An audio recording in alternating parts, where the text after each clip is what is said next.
ಪದೇ ಪದೇ ಪ್ರಶ್ನೆ ಕೇಳ್ತಿದ್ದಾರೆ, ಪಿತೃಪಕ್ಷದ ಬಗ್ಗೆ ಮಾತಾಡಿ ಅಂತ.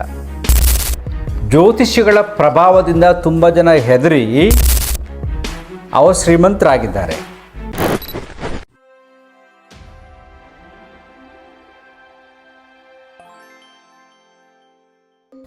ನಮಸ್ಕಾರ ಸ್ನೇಹಿತರೆ, ನಮ್ಮ ಹ್ಯಾಪಿ ಲೈಫ್ ಯೂಟ್ಯೂಬ್ ಚಾನಲ್ನಲ್ಲಿ ಒಬ್ಬರು ಪದೇ ಪದೇ ಪ್ರಶ್ನೆ ಕೇಳ್ತಿದ್ದಾರೆ, ಪಿತೃಪಕ್ಷದ ಬಗ್ಗೆ ಮಾತಾಡಿ ಅಂತ. ಸರಿ, ನಾನೇನು ಮಾಡಿದೆ, ನಮ್ಮ ಯೋಗ ಶಾಲೆಯಲ್ಲಿ ಕೇಳಿದೆ, ಎಷ್ಟು ಜನ ಪಿತೃಪಕ್ಷವನ್ನು ಆಚರಣೆ ಮಾಡ್ತೀರಾ ಕೈ ಎತ್ತಿ ಅಂತ. ಆಶ್ಚರ್ಯ ಏನಪ್ಪ ಅಂದರೆ ಕೇವಲ 10%. 90% ಜನ ಪಿತೃಪಕ್ಷವನ್ನು ಆಚರಣೆ ಮಾಡುವುದಿಲ್ಲ.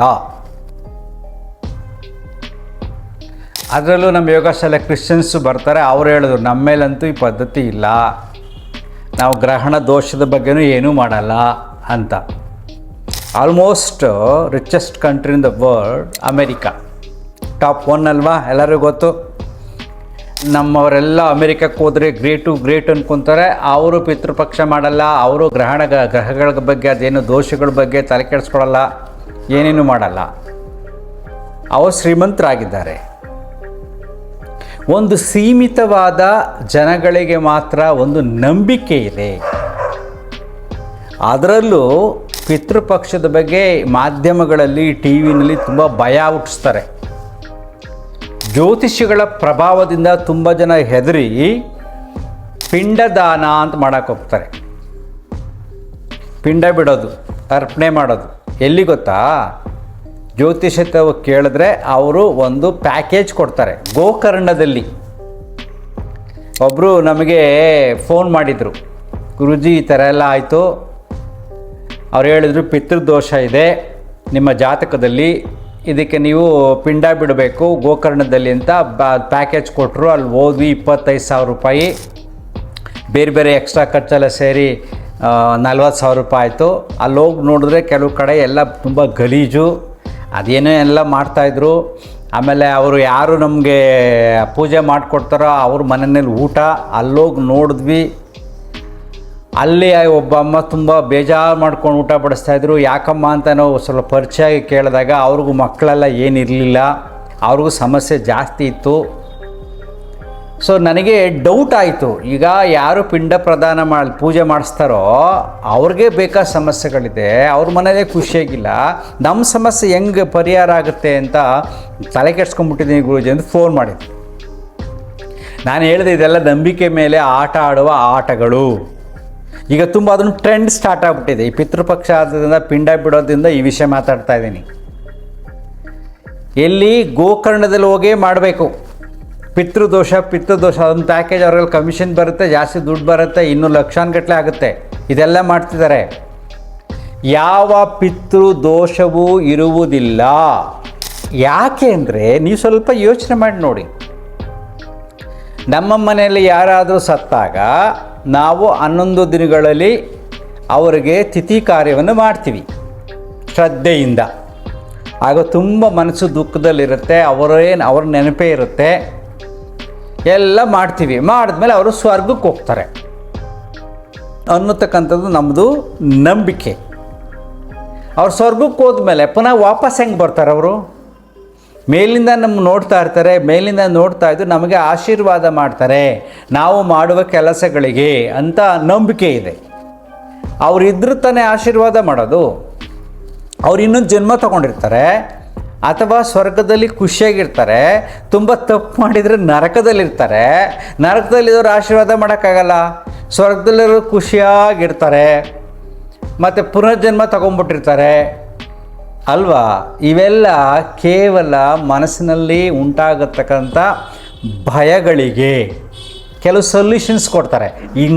ಹಿಂಗಾಗಿದೆ ಅಂತ. ಆವಾಗ ನೀವೇನೊಂದು ಪೂಜೆ ಮಾಡ್ತೀರಾ, ಏನೋ ರಿಲ್ಯಾಕ್ಸ್ ಆಗುತ್ತೆ. ಸೊ ಪಿತೃಪಕ್ಷ ಅನ್ನತಕ್ಕಂಥದ್ದು ಕೃತಜ್ಞತಾ ಪೂರ್ವಕವಾಗಿ ಮಾಡತಕ್ಕಂಥ ಗೆಟ್ ಟುಗೆದರ್ ಅಂತ ಕರಿತೀವಲ್ವಾ, ಒಂದು ಹಬ್ಬ. ನಮ್ಮ ನೆಂಟರಿಷ್ಟರನ್ನೆಲ್ಲರನ್ನೂ ಕರೆದು, ಬಂಧುಗಳನ್ನೆಲ್ಲರನ್ನೂ ಕರೆದು, ಆ ದಿನ ನಮಗೆ ಯಾರು ನಮ್ಮ ಜೀವನಕ್ಕೆ ಕಾರಣವಾದಂಥ ನಮ್ಮ ಪಿತೃಗಳಿಗೆ, ಆ್ಯನ್ಸಿಸ್ಟರ್ಸ್ಗೆ ಕೃತಜ್ಞತಾಪೂರ್ವಕವಾಗಿ ಒಂದು ಆಚರಣೆಯನ್ನು ಮಾಡುವುದು, ಅವರಿಗೆ ಇಷ್ಟವಾದ ಎಲ್ಲ ಪದಾರ್ಥಗಳನ್ನು ಇಟ್ಟು ಪೂಜೆ ಮಾಡಿ ಥ್ಯಾಂಕ್ಸ್ ಟು ದೆಮ್, ನನ್ನ ಬದುಕಿಗೆ ಕಾರಣವಾದ, ನನ್ನ ಜೀವಕ್ಕೆ ಕಾರಣವಾದ ಎಲ್ಲ ಹಿರಿಯರನ್ನು ಆ ದಿನ ನೆನೆಸಿಕೊಂಡು ಸಂಭ್ರಮಿಸುವುದು ಅಷ್ಟೇ. ನಿಮಗೆ ಹಣಕಾಸಿನ ಅನುಕೂಲತೆ ಇದ್ದು ಎಲ್ಲವೂ ಚೆನ್ನಾಗಿದ್ದರೆ ಎಲ್ಲನೂ ಕರೀರಿ, ಊಟ ಹಾಕ್ರಿ, ಖುಷಿ ಪಡಿ, ನೋ ಪ್ರಾಬ್ಲಮ್. ಮಾಡದಿದ್ದರೆ ದೋಷ ಎನ್ನುವುದು ಸುಳ್ಳು. ಯಾಕೆಂದರೆ ನಮ್ಮ ಯುವ ಕ್ಲಾಸಲ್ಲಿ ಚೆಕ್ ಮಾಡಿದೆ, 90% ಜನ ಪಿತೃಪಕ್ಷ ಮಾಡಲ್ಲ. ಇದು ಕೇವಲ ಕೆಲವು ಜಾತಿಗಳಿಗೆ ಸೀಮಿತವಾದ ಆಚರಣೆ. ಎಲ್ಲ ಜಾತಿಯವರು ಮಾಡೋದಿಲ್ಲ. ಕೆಲವರಂದು ತಿಂಗಳು ತಿಥಿ, ವರ್ಷದ ತಿಥಿ ಸುಮ್ಮನೆ ಮಾಡ್ತಾ ಹೋಗ್ತಾರೆ. ವರ್ಷಕ್ಕೂ ನೀವು ತಿಥಿ ಮಾಡ್ತಿದ್ರೆ ಆತ್ಮ ಎಲ್ಲಿರುತ್ತದು? ಆತ್ಮ ಸ್ವರ್ಗದಲ್ಲಿರುತ್ತೆ ಅಥವಾ ಇನ್ನೊಂದು ಜನ್ಮ ತಗೊಂಡಿರುತ್ತೆ. ಇವೆಲ್ಲ ಕೇವಲ ಮೌಢ್ಯಗಳು ಮತ್ತು ನಂಬಿಕೆಗಳು. ಮಾಡ್ಕೊಳ್ಳೋ ಲಾಸ್ ಏನು ನಮಗೆ? ನಿಮಗೇನು ಲಾಸು? ಪಿತೃಪಕ್ಷ ಮಾಡಬೇಕಾ ಮಾಡಿ. ಕೆಲವರು ಸೂಕ್ಷ್ಮ ವಿಚಾರಗಳನ್ನು ಗಮನಿಸ್ತಾ ಹೋದಾಗ ಅದರಲ್ಲೊಂದು ಅರ್ಥ ಇರುತ್ತೆ. ಪಿತೃಪಕ್ಷದಲ್ಲಿ ಯಾವುದೇ ಪ್ರಾಣಿಗಳನ್ನು ನಾವು ಕೊಲೆ ಮಾಡಬಾರ್ದು ಅಂತಿದೆ. ಯಾಕೆ ಅಂದರೆ ಪಿತೃಗಳು ಪ್ರಾಣಿಯ ರೂಪದಲ್ಲಿ ನಮ್ಮ ಮನೆಗೆ ಬಂದಿರ್ತಾರೆ. ಇವನ್ ಕೀಟಗಳನ್ನು, ಹಲ್ಲಿಗಳನ್ನು, ಅದಕ್ಕಾಗಿ ಯಾವುದಾದ್ರೂ ಬಂದರೆ ಸಾಯಿಸಬಾರ್ದು ಅಂತಿರುತ್ತೆ. ಆದರೆ ತುಂಬ ಜಾತಿಗಳಲ್ಲಿ ಪಿತೃಪಕ್ಷದ ದಿನವೇ ನಾನ್ ವೆಜ್ ಮಾಡಿರ್ತಾರೆ. ಸೊ ಪ್ರಾಣಿ ಹಿಂಸೆ ಮಾಡಬಾರ್ದು, ಯಾಕಂದ್ರೆ ಪಿತೃಗಳು ಆ ರೂಪದಲ್ಲಿ ಬರ್ತಾರೆ ಅಂತಕ್ಕಂಥ ಒಂದು ನಂಬಿಕೆ. ಪಿತೃಪಕ್ಷದಲ್ಲಿ ಒಳ್ಳೊಳ್ಳೆಯ ಕೆಲಸಗಳನ್ನು ಮಾಡಬಾರ್ದು. ಇದು ಒಂದು ಭಯ ಹುಟ್ಟಿಸ್ತಕ್ಕಂಥ ತಂತ್ರ. ಒಂದು ನಂಬಿಕೆ ಬರಬೇಕಲ್ಲ, ನಂಬಿಕೆ ಬರಬೇಕು ಅಂದರೆ ಭಯ ಹುಟ್ಟಿಸ್ಬೇಕು. ಆಮೇಲೆ ಈ ರೀತಿಯಾದಂಥ ಒಳ್ಳೊಳ್ಳೆ ಕೆಲಸಗಳನ್ನು ಮಾಡಬಾರ್ದು. ಏನೀಗ 15 ದಿನ ಪಿತೃಪಕ್ಷದಲ್ಲಿ ಮಾಡಿದ್ರೆ ಆಯ್ತಪ್ಪ, ರಿಲ್ಯಾಕ್ಸ್ ಮಾಡಿ, ನಿಧಾನ ಪ್ಲ್ಯಾನ್ ಮಾಡ್ಕೊಳ್ಳಿ, ನೆಕ್ಸ್ಟ್ ಮಾಡಿ, ತಲೆನೇ ಕೆಡ್ಸ್ಕೊಳ್ಳೋಕೆ ಹೋಗಬೇಡಿ. ನಾವು ವ್ಯವಸ್ಥೆಯ ವಿರುದ್ಧ, ಜನರ ಭಾವನೆಗಳ ವಿರುದ್ಧ ಹೋರಾಟ ಮಾಡೋಕ್ಕಾಗಲ್ಲ. ಈಗ ನನಗೆ ಗೊತ್ತಿರ್ಬೋದು ಪಿತೃಪಕ್ಷ ಅನ್ನೋದು ಏನೂ ಇಲ್ಲ, ಪ್ರಯೋಜನ ಇಲ್ಲ, ಆತ್ಮಗಳ ಮೇಲೋಗಿರುತ್ತೆ, ಪುನಃ ಬರೋದಿಲ್ಲ, ಇದೆಲ್ಲ ಸುಳ್ಳುಗಳು ಅಂತ ನನಗೆ 100% ನಂಬಿಕೆ ಇದ್ದರೆ ನಾನು ಸ್ಟ್ರಾಂಗ್ ಆಗಿರ್ತೀನಿ. ನನ್ನ ನಂಬಿಕೆ ನನ್ನ ಮನಃಶಕ್ತಿಯನ್ನು ಕೊಡುತ್ತೆ. ಆದರೆ ನಮ್ಮ ಮನೆಯವರೆಲ್ಲ ಸೇರ್ಕೊಂಡು ಮಾಡಬೇಕು, ದೋಷ ಬರುತ್ತೆ ಅಂದಾಗ ಏನು ಮಾಡೋಕ್ಕಾಗತ್ತೆ? ಮಾಡ್ರಪ್ಪ ಅನ್ಬೇಕು ಅಷ್ಟೇ. ಯಾಕೆ ಎಲ್ಲರೂ ಚೇಂಜ್ ಮಾಡೋಕ್ಕಾಗೋದಿಲ್ಲ. ಸೊ ಸಮಾಜದಲ್ಲಿ, ಸಂಸಾರದಲ್ಲಿ, ಬಂಧು ಬಳಗದಲ್ಲಿ ಈ ರೀತಿಯಾದ ನಂಬಿಕೆಗಳು ಬಂದಾಗ, ಮೌಢ್ಯಗಳು ಬಂದಾಗ ವಿರೋಧಿಸುವ ಶಕ್ತಿ ಯಾರಿಗೂ ಇಲ್ಲ. ಯಾಕೆಂದರೆ ಸಮಾಜ ಇನ್ನೂ ಅಷ್ಟೊಂದು ಮೌಢ್ಯಗಳಿಂದ ತುಂಬಿದೆ, ಅಷ್ಟೊಂದು ನಂಬಿಕೆ ಮೇಲೆ ಅವಲಂಬಿತವಾಗಿದೆ ಮನಸ್ಥಿತಿಗಳು. ಈ ಸತ್ಯವನ್ನು ನೀವು ಅರ್ಥ ಮಾಡ್ಕೊಳ್ಳಿ. ನಿನ್ನ ಸತ್ಯ ನಿನಗೆ ಸತ್ಯ ಅಷ್ಟೇ, ಬೇರೆಯವರಿಗೆ ಅಲ್ಲ. ಈ ರೀತಿಯಾದ ತಿಳುವಳಿಕೆ ನಿಮ್ಗೆ ಬರಬೇಕಾದ್ರೆ ಸಾಧನೆ ಮಾಡಬೇಕು, ಧ್ಯಾನ ಮಾಡಬೇಕು, ಮನಸ್ಸನ್ನು ಖಾಲಿ ಮಾಡಬೇಕು. ಆಗ ನಿನಗೆ ಸತ್ಯದ ಅರಿವಾಗುತ್ತೆ.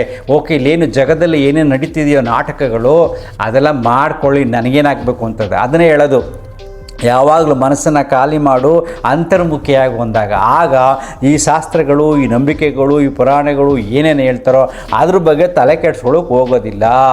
ಸೊ ನಂಬಿಕೆ ವಿಚಾರದಲ್ಲಿ ನೀವು ಮನಸ್ಸನ್ನು ಕೆಡಿಸ್ಕೊಳ್ಳೋಕೆ ಹೋಗಬೇಡಿ. ಇಷ್ಟ ಇದೆಯಾ ಪಿತೃಪಕ್ಷ ಮಾಡಿ, ಇಲ್ಲ ಅಂದರೆ ಬಿಟ್ಬಿಡಿ. ಆದರೆ ಪಿತೃಪಕ್ಷದ ಆಚರಣೆ ಮಾಡದಿದ್ದರೆ ಕೆಟ್ಟದಾಗುತ್ತೆ ಅನ್ನತಕ್ಕಂಥದ್ದು 100% ಸುಳ್ಳು. ಇನ್ನೊಂದು ವಾಸ್ತವ ಸತ್ಯ ಏನಪ್ಪ ಅಂದರೆ ತುಂಬ ಜನ ಅರ್ಥ ಮಾಡ್ಕೊಳಕ್ಕೆ ಹೋಗೋಲ್ಲ. ಪಿತೃಗಳು ಎಲ್ಲೂ ಹೋಗಿರಲ್ಲ, ನಮ್ಮೆಲ್ಲ ಇದ್ದಾರೆ. ಆ್ಯಕ್ಚುಲಿ 7 ಜನರೇಷನ್ನು ನಮ್ಮ ಪಿತೃಗಳು ನಮ್ಮಲ್ಲಿ ಇರ್ತಾರೆ. ಹೇಗೆ ಹೇಳಿ? Simple, DNA. ಒಂದು ಕೂದಲಿನಿಂದ DNA ಚೆಕ್ ಮಾಡ್ಬೋದು. ಸಪೋಸ್ ಹೆಣ ಊತಿದ್ರೆ 15 ವರ್ಷ ಆದಮೇಲೆ ಹಲ್ಲು ತಗೊಂಡು ಹಲ್ಲಿಂದ DNA ಟೆಸ್ಟ್ ಮಾಡ್ತಾರೆ. ವಿಜ್ಞಾನ ಅಷ್ಟೊಂದು ಮುಂದುವರೆದಿದೆ. ನಮ್ಮ ತಂದೆ ತಾಯಿಗಳ DNA ಜೀನ್ಸು ನಮ್ಮ ದೇಹದಲ್ಲಿದ್ದಾರೆ ಅಂದರೆ ಎಲ್ಲ ಕಣದಲ್ಲೂ ಅವರಿದ್ದಾರೆ, ಅವರೆಲ್ಲೂ ಹೋಗಿಲ್ಲ. ಸತ್ತಾಗ ಉಸಿರು ಗಾಳಿಯಲ್ಲಿ ಲೀನವಾಗಿರುತ್ತೆ. ಇಷ್ಟೇ ಸತ್ಯ. ಏನು ಹೇಳಿ? ಗಾಳಿ ಏನು ಹೋಗ್ತಾ ಇರುತ್ತೋ ಬರ್ತಾ ಇರುತ್ತೋ ಆ ಗಾಳಿ ನಿಂತಿರುತ್ತೆ, ಆ ಗಾಳಿ ಈ ಗಾಳಿ ಜೊತೆ ಸೇರಿಕೊಂಡಿರುತ್ತೆ. ಅದೇ ಭಗವಂತ ಸರ್ವವ್ಯಾಪಿ ಅಂತ ಕರೆಯೋದು. ಎಲ್ಲ ಕಡೆ ಉಸಿರಿದೆ ಅಲ್ವಾ, ಅದನ್ನೇ ಭಗವಂತ ಎಲ್ಲ ಕಡೆ ಉಸಿರಿದೆ. ಆ ಉಸಿರು ಇಲ್ಲ ಅಂದರೆ 5 ನಿಮಿಷ ಉಸಿರಿಲ್ಲ ಅಂದರೆ ಸತ್ತೋಗ್ತೀವಲ್ವಾ. ಸೊ ಆ ಉಸಿರಲ್ಲಿ ಈ ಉಸಿರು ಸೇರ್ಕೊಂತು, ಅದು ಮುಗೀತು. ನೆಕ್ಸ್ಟು ಅವರ ಡಿ ಎನ್ ಎಗಳು, ಅವರು ಜೀನ್ಸ್ಗಳು ಎಲ್ಲ ನಮ್ಮೇಲೆ ಉಳ್ಕೊಂಡಿದೆ. ಅದು ಎಷ್ಟು 7th ಜನರೇಷನ್, 7 ಜನರೇಷನ್ವರೆಗೂ ಆ D N A carry over ಆಗುತ್ತೆ ಪಕ್ಕಾ. That is pure science. ಒಂದು ಉಗುರು ತಗೊಳ್ಳಿ, ಒಂದು ಚರ್ಮ ತಗೊಳ್ಳಿ, ಒಂದು ಕಣ ಸಿಕ್ಕರೆ ಸಾಕು, ನಮ್ಮ ತಂದೆ ತಾಯಿ ಡಿ ಎನ್ ಎಗೆ ಮ್ಯಾಚ್ ಆಗುತ್ತೆ. ಆದರೆ ಅವರು ಇನ್ನೂ ನಮ್ಮಲ್ಲಿ ಇದ್ದಾರೆ, ಅವರೆಲ್ಲೂ ಹೋಗಿಲ್ಲ. ಅವರ ಗುಣಗಳು ನಮ್ಮಲ್ಲಿದೆ, ಅವರ ಭಾವನೆಗಳು ನಮ್ಮಲ್ಲಿದೆ, ಅವರ ಬುದ್ಧಿವಂತಿಕೆ ನಮ್ಮಲ್ಲಿದೆ, ಅವರು ನಮ್ಮಲ್ಲಿ ಜೀವಿಸಿದ್ದಾರೆ. ಇದು ವಾಸ್ತವ ಸತ್ಯ, ಇದು ವಿಜ್ಞಾನ. ಇದನ್ನು ಅರಿತುಕೊಂಡ್ರೆ ಅವರೆಲ್ಲೂ ದೂರ ಇಲ್ಲ, ಇಲ್ಲೇ ಇದ್ದಾರೆ ಅಂತಕ್ಕಂಥ ನೆನಪು ಬಂದಾಗ, ಕೃತಜ್ಞತಾ ಭಾವ ಬಂದಾಗ, ನಮ್ಮ ತಂದೆ ತಾಯಿ ಕೊಟ್ಟಂಥ ಈ ದೇಹದ ಮೇಲೆ ನಮಗೆ ಪ್ರೀತಿ ಬರುತ್ತೆ, ಗೌರವ ಬರುತ್ತೆ. ಅದನ್ನು ಪ್ರೀತಿಯಿಂದ ಅದನ್ನು ಕಾಪಾಡ್ಕೋಬೇಕು, ಶ್ರದ್ಧೆ ನಮಗೆ ಕಾಪಾಡಿಕೊಂಡ್ರೆ ಅವರೇ ನಮ್ಮಲ್ಲಿ ನೆಲೆಸಿದ್ದಾರೆ ಅನ್ನತಕ್ಕಂಥ ಭಾವ ಬರುತ್ತೆ. ಇದೇ ನಿಜವಾದ ಪಿತೃಗಳ ಆಚರಣೆ ಪ್ರತಿನಿತ್ಯ. ಅರ್ಥ ಆಗ್ತಿದೆಯಾ? ಇದೇ ಅಷ್ಟು ಸುಲಭವಾಗಿ ಬರೋದಿಲ್ಲ ಅಲ್ವಾ? ಅವರು ನಮ್ಮಲ್ಲಿದ್ದಾರೆ. ನಮ್ಮ ಅಜ್ಜಿ ತಾತನ ಗುಣಗಳು ಅವ್ರ ಗುಣಗಳೆಲ್ಲ ಇಲ್ಲಿದೆ, ಅವ್ರ ಡಿ ಎನ್ ಎ ಎಲ್ಲ ಲಿಂಕ್ ಇದೆ. ನೆನಪಿಟ್ಕೊಳ್ಳಿ. Don't worry. ಇಷ್ಟ ಇದ್ದರೆ ಪಿತೃಪಕ್ಷ ಮಾಡಿ, ಇಲ್ವಾ ಸುಮ್ಮನೆ ಇರಿ. ಟಿ ವಿಲಿ ಬರೋ ಜ್ಯೋತಿಷಿಗಳ ಮಾತುಗಳಿಗೆ ನೀವು ತಲೆ ಕೆಡಿಸ್ಕೊಳ್ಳೋಕೆ ಹೋಗಬೇಡಿ. ಆ ವಿಚಾರ ದೋಷ ಅಂದಾಗ ಟಿ ವಿ ಸ್ವಿಚ್ ಆಫ್ ಮಾಡಿ, ದೋಷ ಪರಿಹಾರ ಆಗುತ್ತೆ. ಓಕೆ. ಅಂತರ್ಮುಖಿ ಸದಾ ಸುಖಿ.